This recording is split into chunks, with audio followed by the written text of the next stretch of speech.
하나님께서 자기밖에 모르는 이 옹졸하기 짝이 없는 이기적인 아브라함을 만나시고 부르셔서 그를 변화시켜가는 내용들 우리가 보고 있어요.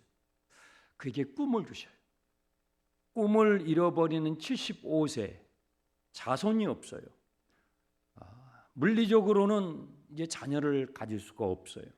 하나님께서 내가 너와 너의 자손에게 이 땅을 주리라. 너로 말미암아 모든 족속이 복을 받게 될 것이다. 엄청난 꿈을 주시는 거예요.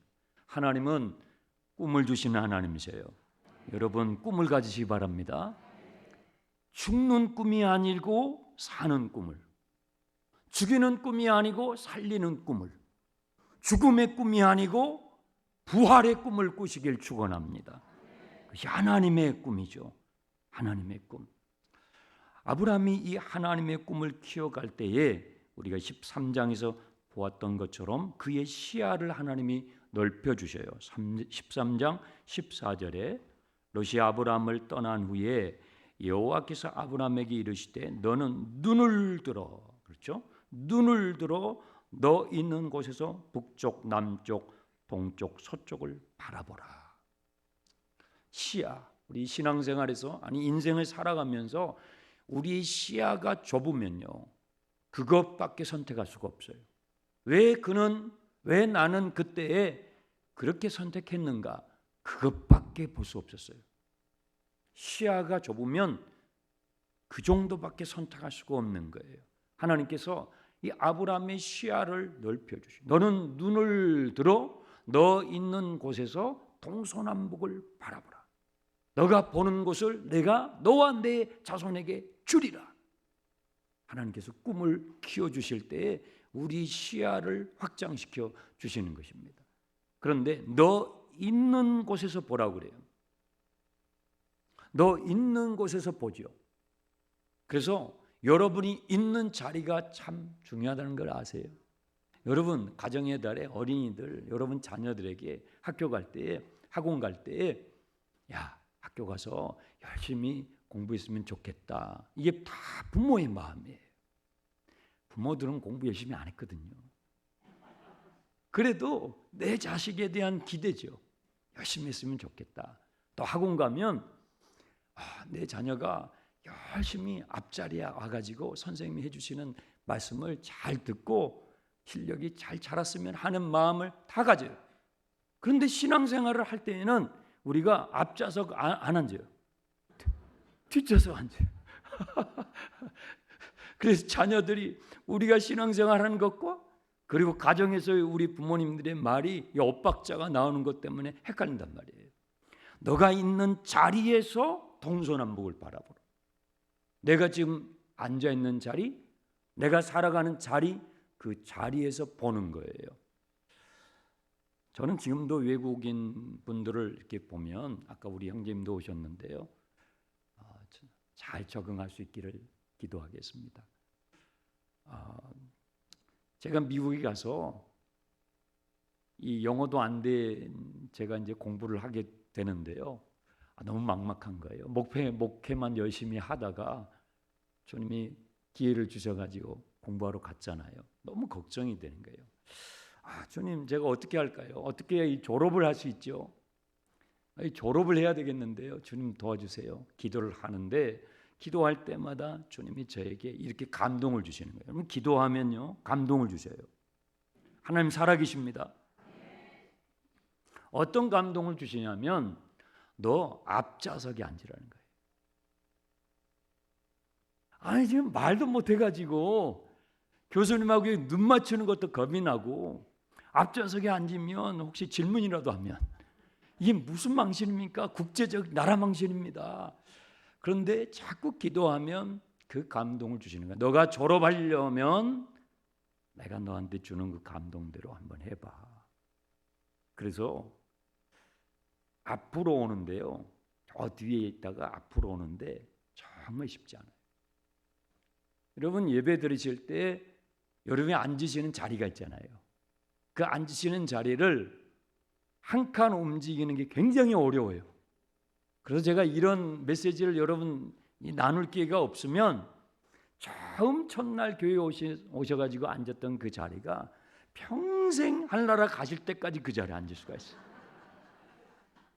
그 자리 옆에서 한 칸, 두 칸 넘어오는 게 보통 쉬운 게 아니에요. 이거 어려운 거예요. 어려워요. 어려운 거예요. 그래서 그 주님의 감동을 순종하기 위해서 매일 강의실 들어갈 때마다 정말 힘들었어요. 주님 도와주세요. 무슨 수업을 듣고 말고가 아니라 그 앞자리 가는 게 그게 저한테는 큰 테스트였습니다. 주님께서 시야를 확장시켜 주실 때 너 있는 곳에서, 내가 지금 앉아 있는 자리, 내가 지금 예배하는 자리, 내가 지금 살고 있는 자리, 내가 지금 무엇을 하고 있는 바로 그 자리에서부터 주님께서 우리 시야를 열어주시는 것이죠. 14장은요 전쟁 이야기예요. 우리가 살고 있는 이 동북아에 전쟁의 먹구름이 끼지 않도록 여러분 기도하시기 바랍니다. 정말 일어나지 말아야 될 것은 전쟁이에요. 가나안 땅에 아브라함이 살고 있는 이 지역에 전쟁의 기운이 돌기 시작했어요. 이 당시에 고대에는 큰 나라는 별로 없고 대부분 도시 국가들이었어요. 본문에 왕들이 많이 나오죠. 이 왕들이 전부 도시 국가의 왕들이에요. 그래서 큰 세력이 전쟁을 일으켜서 공격을 하게 되면 여러 동네, 여러 도시가 같이 동맹을 맺어가지고 맞싸워서 자기들의 삶의 거주지를 지켰던 것이죠. 그래서 본문에 보게 되면 14장 1절에 4개의 도시의 연합 세력이 나오고요. 2절에는 5도시의 연합 세력이 나오는데 1절에서 리더가 누구냐면 엘람 왕 그돌라오멜이라는 사람이에요. 2절에서 리더는 벨라라고 하는 소알 왕이에요. 이들이 리더인데 4개 도시의 연합 세력인 그돌라오메가 이끄는 이 도시가 5개 도시를 장악하고 12년 동안 착취하면서 억압했어요. 그러니까 이 5개의 도시의 사람들이 너무 힘든 거예요. 야, 우리도 힘을 모아서 한번 이걸 바꾸자. 우리도 자유가 필요해. 우리도 독립이 필요해 하고 12년 동안 와신상담 칼을 갈고 힘을 모아가지고 13년 차에 방기를 든 거예요. 그래서 그돌라오멜이 이 반란을 진압하기 위한 전쟁을 하는 내용이 4절부터 9절까지의 내용이라고요. 인간이 저지르는 행위 가운데서 가장 처참한 행동이 전쟁이에요. 인간의 비인간화, 인간이 가장 악할 수 있는, 야, 사람이 이 정도까지 될 수 있는가 하는 것은요 전쟁 때 일어나는 거예요. 전쟁이 일어나지 말아야 돼요. 나라를 위해서 기도를 해야죠. 이 그돌라오멜이라는 사람은요 역시 리더답게 10절에 보시면요 지형과 지물을 이용해서 전쟁을 승리로 이끌어요. 제가 목회를 13년 동안 했던 그 목포는요 이순신 장군이 임진왜란 때에, 제가 그때 살았던 건 아니고요 들었던 얘기예요.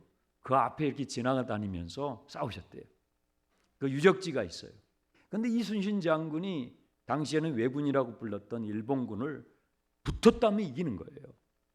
그런데 배도 부족하고 군사력도 부족해요.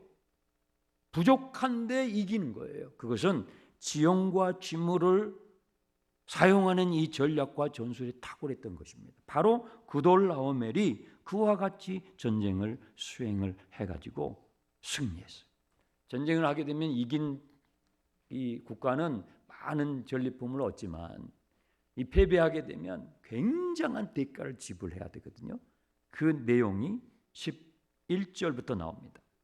내 왕이 소돔과 고모라의 모든 재물과 양식을 빼앗아가고 소돔에 거주하는 아브라함의 조카 롯도 사로잡고 그 재물까지 노략하여 갔더라. 다 뺏기는 거예요. 그런데 그 빼앗긴 약탈을 당하는 대상 가운데에 아브라함의 조카 롯이 들어갔기 때문에 이 내용이 성경이 들어가는 거예요. 자기가 잘 살아보겠다고 삼촌이 너가 우하면 내가 자하고 너가 좋아하면 내가 우할게 양보했잖아요. 그러면 그 핏덩어리였을 때 나를 키워줬으니까, 나를 돌봐줬으니까 삼촌 고맙습니다. 그래도 제가 양심이 있죠. 삼촌이 먼저 택하세요. 말이라도 한마디 했으면 좋잖아요. 그런데 그런 것도 없이 감사하다, 고맙습니다 한마디도 하지 않고 자기 이속 챙기고 갔어요. 그리고 돈을 많이 법니다. 그 요단 지역은요, 이 조카 롯이 선택했던 이 요단 지역은 물이 넉넉하고 목초지가 많으니까 양떼를 키우기 좋거든요. 그리고 그 근처에 소돔과 이 고모라 같은 이런 도시들이 형성이 돼 있어가지고 양의 수가 불어나면 이 시장에 내다 팔기가 좋아요. 시장이 형성돼 있기 때문에 이 속이 밝았지요. 그걸 선택했어요. 많은 돈을 벌었습니다. 결혼을 했습니다. 그리고 두 딸을 두게 됐습니다. 부자가 됐습니다.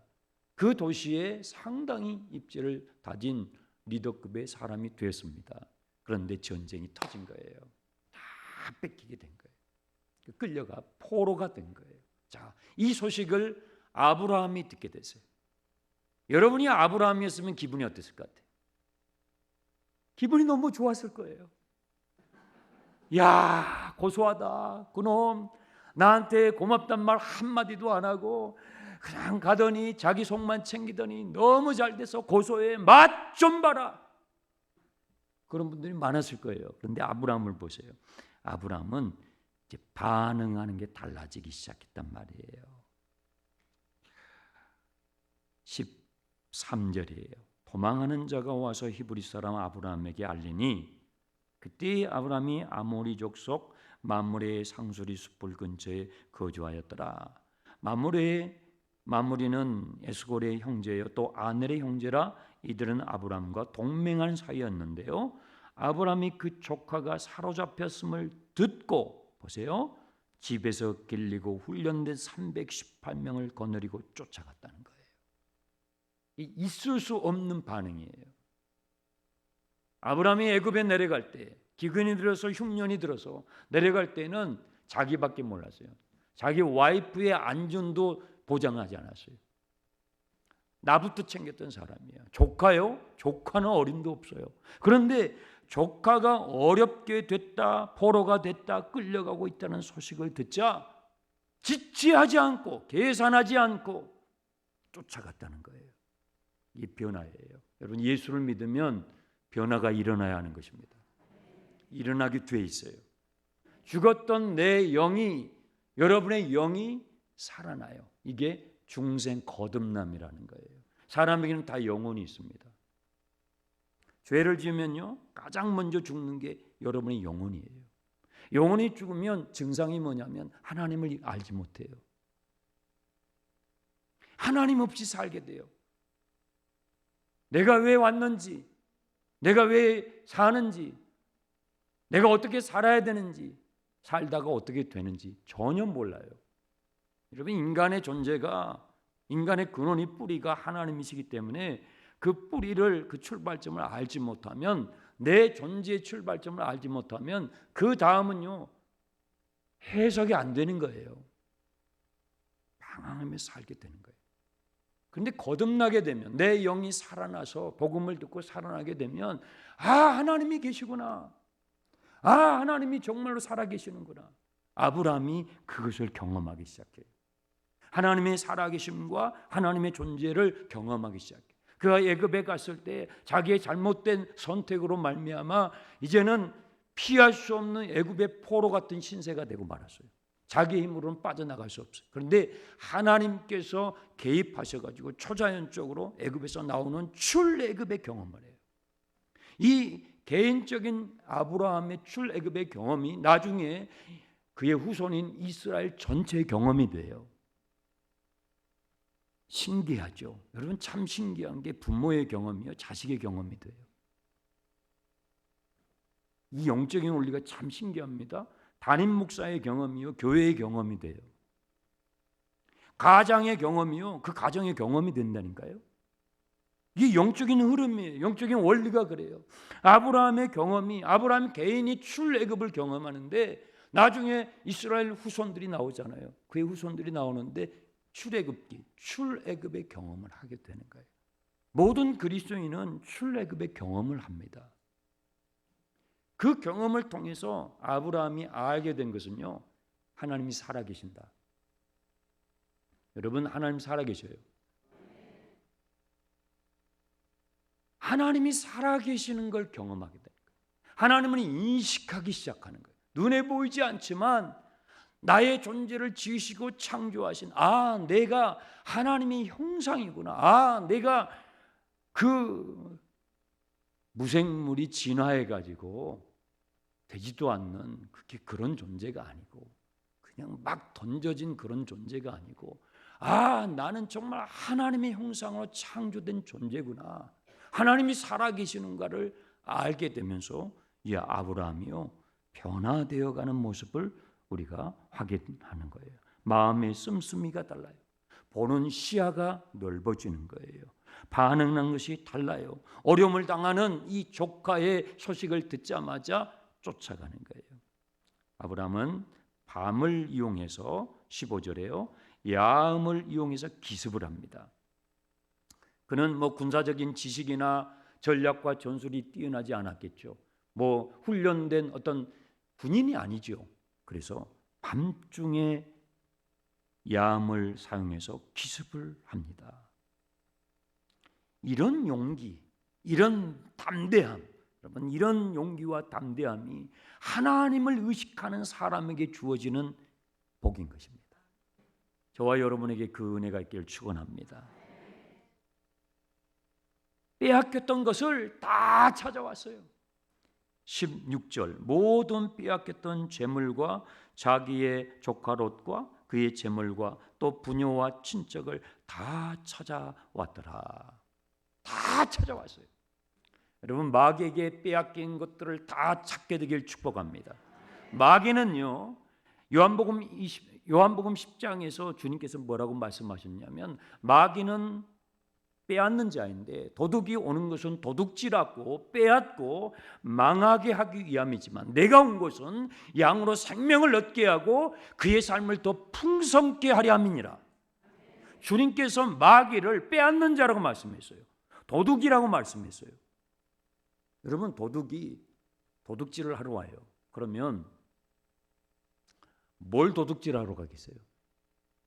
값싸고 그냥 던져져 있는 그런 것을 훔치러 오는 게 아니에요. 여러분이 가장 아끼고 애지중지하는 거, 여러분 집에서 제일 깊이 꼭꼭 숨겨놓은 거, 여러분만 알고 있는 그거 있잖아요. 그 보물, 그것을 훔치러 빼앗으러 오는 것입니다. 그럼 마귀는요, 여러분의 삶에 가장 가치 있는 것을 빼앗기 위해서 와요.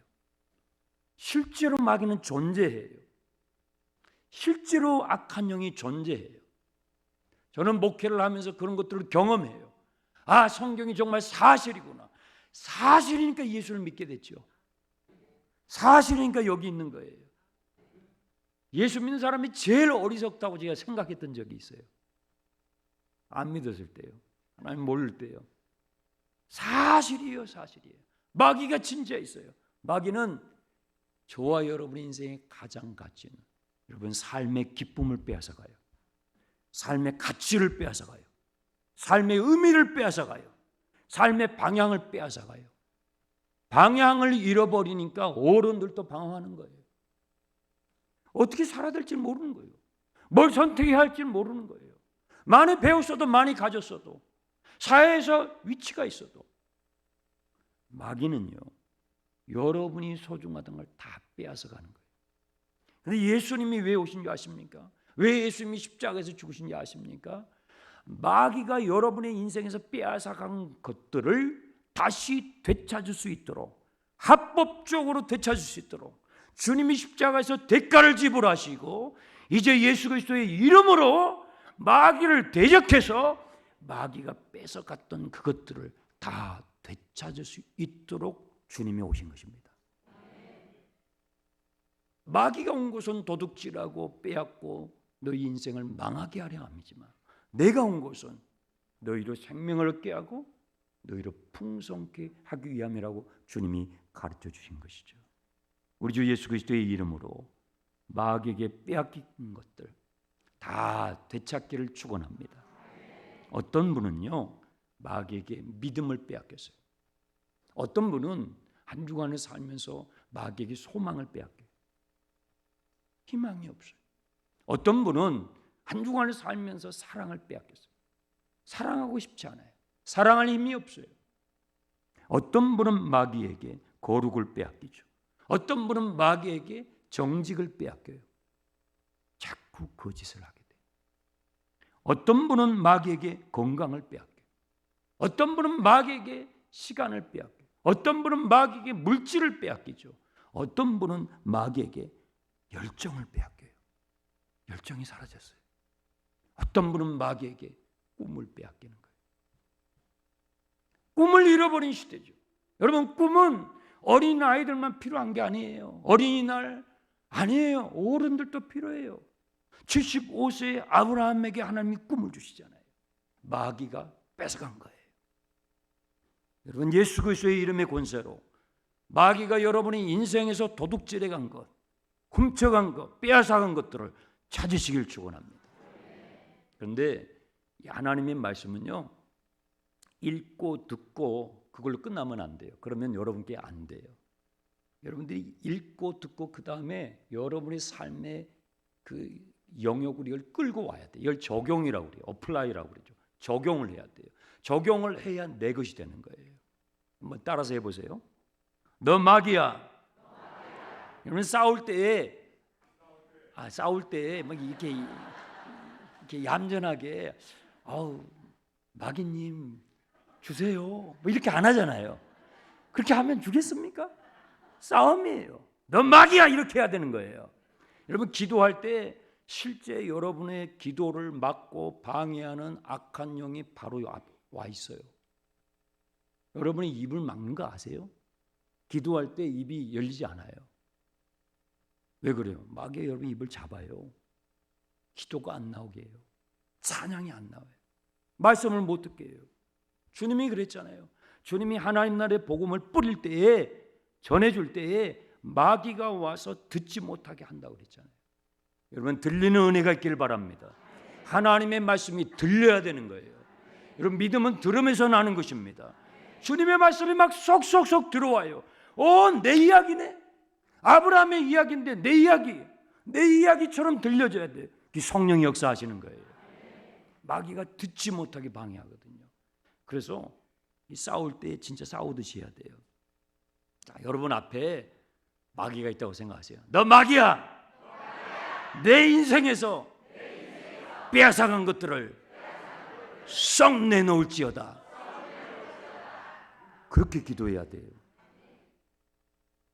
예수의 이름으로 명하노니 내 가정에서 내 인생에서 빼앗아간 것들 다 같이 있는 것들. 도둑놈이 도둑질 해가지고 갈 때요, 값싼 것을 가져가지 않아요.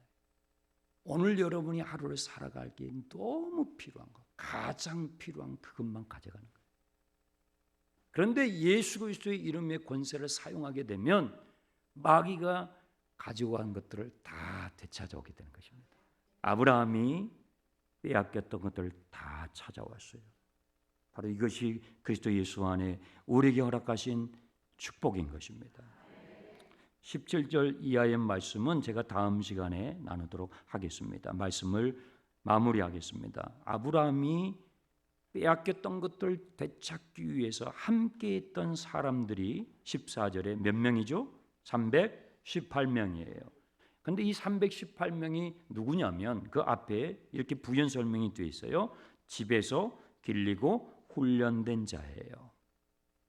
아브라함의 집에서 길리고, 여기서 길리고는 태어났다는 거예요. 아브라함의 집에서 태어나서 훈련받은 318명을 데리고 가서 빼앗겼던 모든 것들을 다 되찾아왔다는 것이죠. 여러분, 이 당시에 아브라함이 살고 있던 이 당시에는 교회가 없었어요. 그렇죠? 성경책도 없었어요. 목회자 당연히 없었죠. 그러면 이 당시의 교회는 아브라함의 가정이었던 것입니다. 아브라함의 가정에 하나님의 음성이 있었어요. 여러분의 가정에도 하나님의 음성이 있길 바랍니다. 아브라함의 가정에 하나님의 말씀이 있었어요. 아브라함의 가정에 하나님의 약속이 있었어요. 아브라함의 가정에 하나님의 꿈이 부어졌어요. 여러분의 가정에도 그렇게 되기 바랍니다. 그 가정에서 태어난 사람이에요. 그 가정에서 태어나기만 한 것이 아니라 그 가정에 태어나서 훈련된 누구에게? 아브라함을 통해서 하나님의 말씀으로 변화되어져 가고 있는 이 아브라함을 통해서 훈련된 318명이에요. 그들이 이제는 빼앗김을 당하는 자가 아니라 빼앗김을 당하고 고통하고 있는 자에게 찾아가서 그들을 자유케 해주는 믿음의 용사가 되는 것입니다. 저는 우리 장충단의 우리 성도들이 믿음의 용사가 되길 바랍니다. 마귀에게 노략질당하고 약탈당하고 놀림당하는 인생이 아니라, 예전에는 그랬잖아요. 그렇게 살고 싶지 않아서 예수를 믿게 됐잖아요. 우리 주위에 그렇게 사는 우리 이웃들이 아직도 많습니다. 세월을 낭비하고 삶의 방향과 목적을 잃어버리고 살아가는 우리 가족들과 친구들이 많습니다. 저는 우리 장충단의 사랑하는 자녀들, 오늘 유아세를 할 거예요. 우리 아이들, 청소년들, 청년들, 장년 어르신들이 아브라함의 가정에 길리어 훈련된 이 318명과 같은 믿음의 용사가 돼서 오늘 이 도시 안에, 우리나라와 민족 안에 방황하는 많은 사람들을 하나님께로 인도해낼 수 있는 저와 여러분 되시길 주님의 이름으로 축원합니다. 기도하겠습니다.